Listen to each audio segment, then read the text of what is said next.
posez des questions sur l'agriculture? Vous êtes au bon endroit. Je m'appelle Virginie, je suis journaliste agricole, mais aussi 100% urbaine et pas du tout issue du monde agricole. Depuis que je travaille dans ce domaine, je vois bien qu'on a tous des milliers de questions sur le sujet. Dans Agriquoi, j'ai décidé d'essayer de répondre à toutes ces questions qu'on n'ose pas poser. Bonne écoute! Bonjour tout le monde et bienvenue dans ce nouvel épisode du podcast Agriquoi. Je m'y remets enfin après 2 mois d'absence, j'en suis vraiment désolée, mais je reviens avec plein de sujets. Donc restez par ici, il y aura de nouveaux épisodes. Déjà, je reviens avec un beau sujet d'actualité. Alors que les volailles craignent la grippe aviaire, que les porcs craignent la peste porcine africaine, voici venu le temps, pas des cathédrales, mais de la MHE et de la FCO pour les vaches et les moutons. Je ne sais pas si vous en avez entendu parler, mais cet été a débuté une grosse épidémie de MHE et de FCO. On chiffre en France plus de 7000 foyers de FCO3, donc la fièvre catarrhale ovine, et 2600 de MHE, la maladie hémorragique épisodique. Comme ça paraît un peu lointain. Moi, personnellement, avant de bosser dans le monde agricole, c'était pas forcément des sujets qui m'intéressaient, et pourtant, c'est toujours hyper intéressant de savoir ce qui se passe dans les élevages parce que, comme toujours, ça concerne directement notre alimentation. Donc, on va parler de ces 2 maladies et en plus, c'est que ces 2 maladies, elles sont dues à un moucheron. Donc, forcément, avec un sujet comme ça, je ne pouvais pas passer à côté. Alors, qu'est-ce qui se passe exactement? Qu'est-ce que sont ces 2 maladies? Et comment elles sont gérées par le monde agricole? C'est le sujet de l'épisode du jour. Donc pour commencer, de quoi on parle? Déjà, je vous parle des 2 maladies ensemble parce qu'elles se ressemblent un peu. Les symptômes, c'est en fait les animaux vont boiter parce qu'ils ont du mal à marcher, ils vont avoir des abcès dans la bouche, donc ils vont souvent baver, et cela peut aussi donner de la fièvre et des troubles respiratoires. Donc en fait, les éleveurs ont assez vite remarqué que si l'animal il boite, il bave, il n'a pas très envie d'aller boire, il ne veut pas se déplacer, etc. Ils commencent à voir qu'il y a un souci avec cet animal-là. Pour info, c'est pas transmissible à l'homme, donc pas d'inquiétude pour nous. Par contre, c'est mortel pour les animaux d'élevage. Alors déjà, vous vous en doutez, la situation n'est pas simple avec tous ces symptômes, mais en plus, il n'y a pas une FCO et une MHE, mais il y a plein de versions, il y a plein de sérotypes.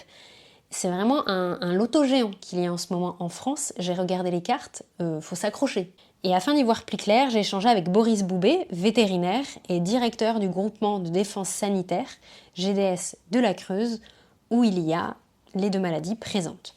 Je vous laisse écouter son résumé de la situation. Et donc on a 2 grandes familles de virus. On a les fièvres catarrhales. Donc les fièvres catarrhales, vous avez 32 sérotypes. Et pour le moment, donc la France est impactée historiquement par le sérotype 8. Puis on a l'émergence d'un nouveau virus qui est arrivé en Hollande en 2023, qui est la FCO3. Et puis quand je vous dis que le catalogue ne manque pas, c'est que les Hollandais viennent de notifier du sérotype 12. Donc l'an prochain, on rajoutera certainement un nouveau virus au catalogue des virus de fièvre catarrhale qui circulent en France. Et sachant qu'il y a aussi un autre virus qui circule en Espagne, qui est du 1. L'autre virus dont on parle, c'est le virus de la MHE. Mais là, pareil, je dirais les MHE. Donc il y a 7 virus différents de MHE. Pour le moment, celui qu'on a en France, c'est de la MHE 8. Et cette MHE 8 est arrivée du Maghreb. Donc on a en gros là 2 problématiques. On a la MHE sur les bovins qui arrive du sud-ouest et la FCO 8 qui circule de manière endémique et 3 qui arrivent du nord, avec un très gros impact sur les moutons et un impact moindre mais quand même important sur les bovins. Bon, donc c'est la loose, hein. En plus avec le contexte des manifestations agricoles de début d'année dont on avait parlé, c'est pas que le contexte s'est d'un seul coup amélioré, donc difficultés économiques. Maintenant, soucis sanitaires, là en élevage, franchement c'est une année 2024 assez costaud. Et le problème de ces maladies, c'est que c'est un insecte qui la transmet. L'ennemi public numéro 1, ce n'est pas le moustique tigre comme pour les humains, mais dans ce cas-là c'est un moucheron, et un moucheron bien particulier. Tous ces virus ont la particularité d'être transmis exclusivement par des insectes piqueurs. Donc il n'y a pas de contagion animal-animal. Et ces insectes piqueurs sont même assez spécifiques. C'est des tout petits moucherons qui font 1 à 3 mm qu'on appelle les culicoïdes. Mais le truc bizarre, c'est que c'est un moucheron européen. Pourquoi, alors qu'il est là depuis toujours, il transmet d'un seul coup ces maladies depuis une dizaine d'années, puisque la FCO8 est là depuis 2007. Pourquoi ça arrive là ? C'est des maladies exotiques. Ce sont toutes des maladies africaines à la base. Donc la première surprise qu'on a eue quand elle est arrivée en Hollande en 2006, c'est déjà comment elle est arrivée en Hollande. Très très très probablement, c'est des moucherons qui sont arrivés par avion. Alors peut-être dans des conteneurs de fleurs, peut-être dans des choses comme ça. Ces moucherons se sont répandus dans la nature, mais à la base c'était des moucherons africains. Donc on s'est dit avec un peu de chance, ça va s'éteindre assez vite parce que les moucherons européens ne vont pas propager le virus.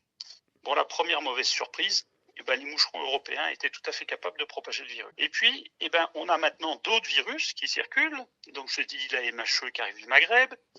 Et la question, c'est pourquoi ces moucherons et ces maladies arrivent alors que pendant des centaines d'années, elles ne sont pas arrivées. Il y a deux facteurs qui rentrent en ligne de compte. C'est le développement des transports.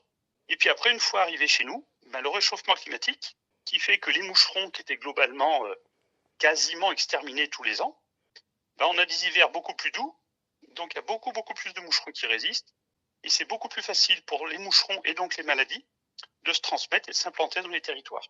Donc en gros, on se retrouve avec des moucherons européens qui piquent les animaux d'élevage, mais pas dans toutes les conditions météorologiques. Ils ont besoin d'un temps doux et humide, pas trop de vent, et une température entre 15 et 25 degrés.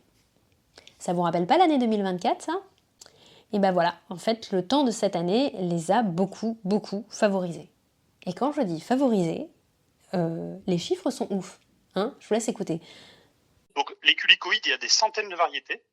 Et globalement, il y a 3 variétés principales qui transmettent ces virus-là. Ces fameux culicoïdes, dans un contexte épidémiologique favorable, il peut y en avoir jusqu'à 25 millions à l'hectare. Donc quand le cycle des culicoïdes démarre vraiment comme il faut, et que derrière, il y a des animaux porteurs du virus qui servent de réservoir et d'amplificateurs, la boule de neige, en fait, grossit. C'est pas un hasard si toutes ces maladies, le pic des épidémies, c'est septembre-octobre. C'est fin de campagne. Parce qu'en début de campagne, il y a moins de moucherons, il y a moins de virus. Et puis avec les cycles de reproduction, en fait, on arrive en fin d'été avec des bombes, à la fois en termes de virus sur les animaux et en termes de quantité de moucherons dans l'environnement. L'hiver arrive là, il va calmer tout ça, et puis on repartira pareil au printemps prochain. Bon, je ne vais pas vous laisser comme ça sur cette note bien déprimante, on va passer aux solutions. Déjà, l'option numéro 1 de l'État pour lutter contre l'épidémie, c'est la vaccination. La vaccination pour la FCO3, pour la FCO8 et pour la MHE, il y en a vraiment pour tous les goûts. Mais certains vaccins, notamment pour la FCO3 et la MHE, sont sous autorisation temporaire d'utilisation, une ATU, ce qui veut dire qu'en fait, vu l'urgence de la situation, l'État s'est dit on n'attend pas que les vaccins aient fini le protocole d'autorisation de mise sur le marché, on commence à les utiliser tout de suite. Donc ils ont commencé à utiliser ces vaccins. L'État met à disposition des doses gratuites pour certaines maladies en fonction de certaines zones. Mais en fait, tous les éleveurs ne sont pas forcément OK pour vacciner, pour différentes raisons que Boris Boubé nous explique. La question de base, faut-il vacciner ? La réponse, elle est absolument incontestable, c'est oui, il faut vacciner. Alors, les difficultés qu'on va rencontrer sur le terrain, elles sont multiples. La première, c'est une difficulté économique. Donc l'État a acheté quelques doses de vaccins pour des contextes bien particuliers, pour essayer de faire des barrages à la maladie. Donc effectivement, aujourd'hui, on a des vaccins qui sont payants. Et ces vaccins payants, ça peut finir par représenter une somme. Alors, cette somme est souvent perçue par les éleveurs comme une charge. Moi, j'essaie de les convaincre que c'est un investissement. Un éleveur aujourd'hui qui veut ramasser des céréales va éventuellement mettre un fongicide s'il en a besoin. Un vigneron va traiter le mildiou. Voilà, quand on fait une production, mais c'est pareil dans l'industrie, à un moment donné, si on veut avoir un revenu, il faut investir.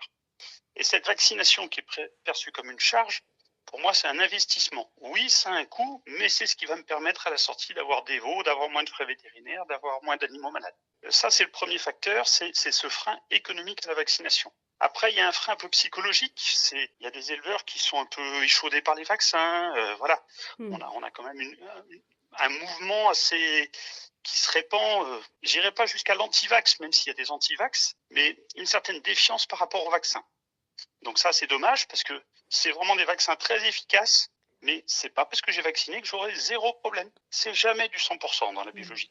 Mais il n'empêche qu'il faut vacciner. L'autre problématique qu'on a aussi aujourd'hui, c'est comme on disait, vous avez des vaccins pour le 3, vous avez des vaccins pour le 8, vous avez des vaccins pour les MHE, et les éleveurs sont un peu perdus. Qu'est-ce qu'il faut que je priorise ? Est-ce que je priorise plutôt le 8 ? Est-ce que je priorise plutôt le 3, la MHE ? Et en fait, tout ça, ça va dépendre du contexte épidémiologique. Le conseil que je donne aux éleveurs en Creuse aujourd'hui n'est certainement pas le même que mon collègue du 64 ou mon collègue du Jura. Mais en plus de vacciner, ou pour ceux qui ne souhaitent pas le faire du coup, il existe d'autres possibilités, on va dire. On peut par exemple rentrer les animaux le soir, parce que c'est souvent à l'aube et au crépuscule que les moucherons vont piquer. Il est possible d'utiliser des brasseurs d'air, un peu comme nous quand on branche le ventilo pour éviter que les moustiques se posent sur nous. Ça fait un peu la même chose. Ils mettent de grands brasseurs d'air dans le hangar d'élevage pour éviter que les moucherons se posent et rentrent. Et pour info, rien ne sert d'utiliser des insecticides. Ils sont efficaces sur les mouches, mais pas sur les moucherons. Et en fait, le conseil du vétérinaire, c'est avant tout, comme pour les humains en fait finalement, d'avoir déjà des animaux en bonne santé. Après, moi je suis vraiment plus sur un discours de dire, on a un vaccin, faisons-le, mais aussi, pour qu'un vaccin marche bien, c'est la même chose que pour lutter contre une maladie. Il faut un bon système immunitaire. Donc aujourd'hui, les éleveurs, ce qu'on leur conseille, c'est vraiment soigner l'alimentation, soigner la minéralisation, soigner la qualité de l'eau, ayez des animaux en bonne santé, et vous passerez mieux l'épidémie. Et je dis pas qu'il n'y aura pas de problème ou pas de mort, il n'y a pas de baguette magique, mais plus on met de chance de son côté, moins on a de cliniques. Alors les impacts directs, on s'en doute, quand l'animal meurt, c'est une perte nette pour l'élevage, et quand les animaux sont malades et que ça se transmet au sein de l'élevage, on se doute également que c'est compliqué, mais il y a d'autres impacts auxquels on ne pense pas, et je vous laisse écouter de nouveau le vétérinaire. Les impacts qui sont vraiment multiples. Donc il y a effectivement un impact économique. On va prendre un exemple très, très parlant pour les éleveurs, qui est l'exportation des broutards vers l'Italie. C'est un marché très important pour les éleveurs français. L'Italie dit pour le moment, je n'ai pas de MHE, je n'ai pas de 8, je n'ai pas de 3. Et je veux des animaux vaccinés 3 à 8 MHE, ou avec des prises de sang négatives. Donc ça, c'est plus les marchés qui essaient de se protéger de l'arrivée d'un virus. Et ça, c'est très embêtant parce qu'on est un pays qui est très, très exportateur pour l'élevage et on est très dépendant de ces marchés export. Après, il y a les impacts cliniques directs, comme on l'a dit, donc les morts, des animaux qui maigrissent parce qu'ils ont été malades. Mais l'impact numéro 1, c'est quand même un impact sur la reproduction. Donc on va avoir des animaux vides ou des animaux qui se retardent. On va avoir de la stérilité sur les béliers. Et puis on va avoir, ça c'est une des particularités de la fièvre catarrhale, des veaux qui vont naître avec des malformations au niveau du cerveau. Donc ces veaux naissent visuellement à peu près normaux, et puis en fait assez rapidement ils dépérissent et ils meurent.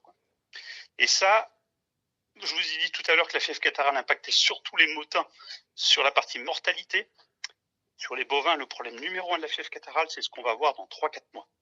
C'est ce qu'on va voir en janvier-février sur des animaux qui ont été contaminés dans le ventre de leur mère, et là on risque d'avoir des veaux avec des malformations neurologiques. On se dirige tout doucement vers la fin de cet épisode. En conclusion, les FCO et les MHE touchent fortement la France cette année, et cela a un impact considérable sur les élevages, par la mortalité bien sûr, mais aussi par tous les impacts qu'on peut voir, dont on a parlé, donc l'export et la reproduction. Et ce n'est pas fini, certes il y a des vaccins, comme je vous en ai parlé, mais on n'est pas à l'abri de voir d'autres maladies arriver en raison du changement climatique, que ce soit d'autres sérotypes de la FCO, ou que ce soit d'autres maladies dues à d'autres vecteurs, par exemple. Donc, il y a vraiment un enjeu également dans le monde animal de savoir quelles maladies vont arriver dans les années à venir. Voilà, j'espère que ce nouvel épisode vous a plu. Je suis ravie de vous retrouver. Merci beaucoup d'avoir écouté cet épisode jusqu'au bout et on se retrouve très bientôt. Bonne journée!